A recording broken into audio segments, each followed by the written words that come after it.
You're listening to Big World Network.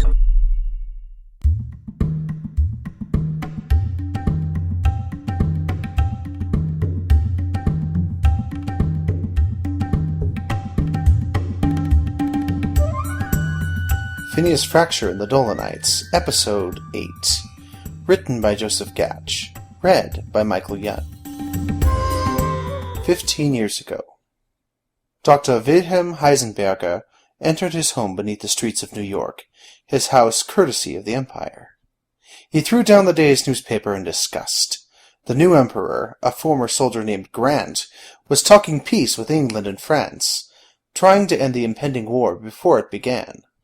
The man was tough, but Heisenberger needed him to stand firm against the enemies of the states until he was ready to make his move. No sense in having to fight two wars in order to conquer one country.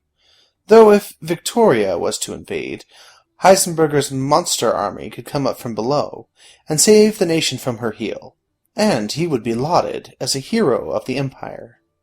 The scenario could work well, he thought. The might of his army would be unstoppable. He flipped a switch on his desk transmitter. MS Designate 378.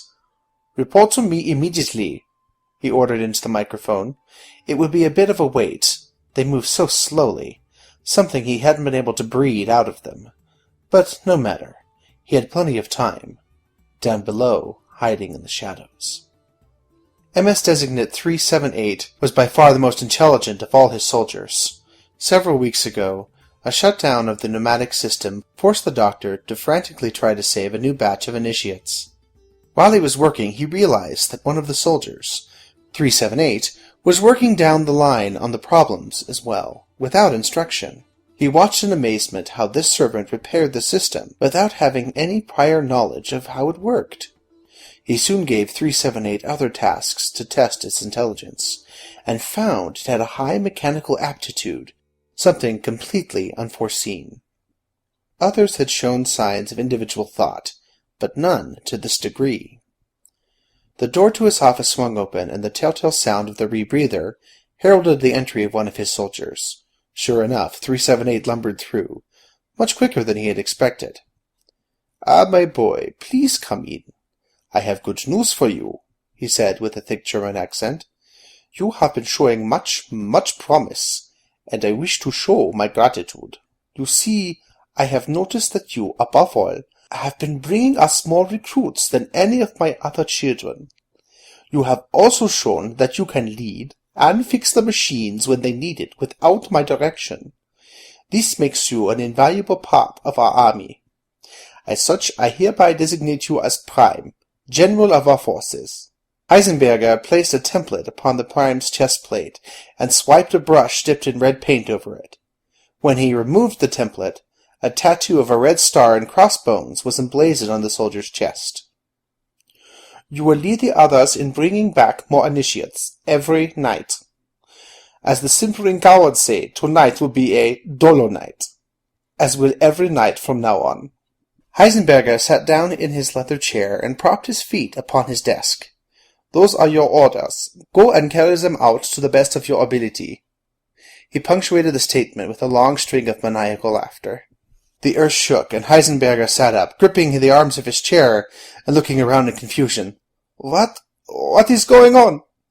The earth shook once again, and the last thing he heard was the crash of the ceiling as a half-ton piece of rock smashed through and landed on him. Prime, not comprehending what was transpiring, or even caring for that matter, turned and navigated through a field of falling debris to carry out his orders. Unfortunately, the cave-in also blocked the tunnel leading to the surface. In accordance to his nature, Prime took command, and the Dolomites began the long dig to the surface.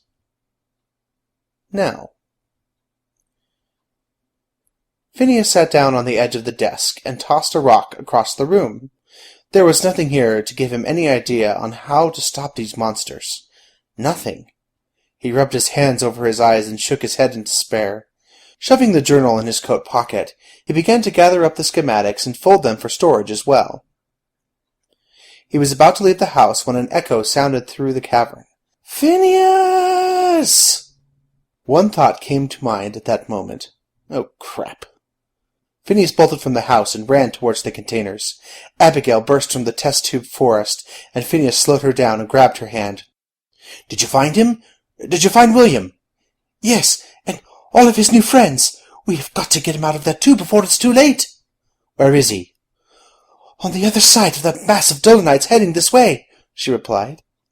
Phineas turned around. "If we circle around, maybe we can avoid them, and give them a chase. That might give us enough time to get him out of here." They re-entered the maze as the first of the Dolanites emerged. "This way," Abigail said, pulling Phineas's hand. After enough running and dodging to get even Phineas lost, they came upon the new recruits. Phineas quickly set to work, finding a way to open the tube. "Did you see how they locked these things?" "All I saw is some of them lowering one of the men in, and another putting the top on. I didn't think to ask for directions." "Typical woman," muttered Phineas as he climbed on top of the tube. "I beg your pardon, sir. You know very well that I'm just as mechanically apt as you are," sniffed Abigail. "Just watch for our friends and be ready to shoot them, please. We can argue who is better later." Shaking her head, Abigail turned away and swept her pistol from side to side, watching for impending doom. It didn't take long. The Dolanites were much smarter than they looked. At least the one leading them seemed to be.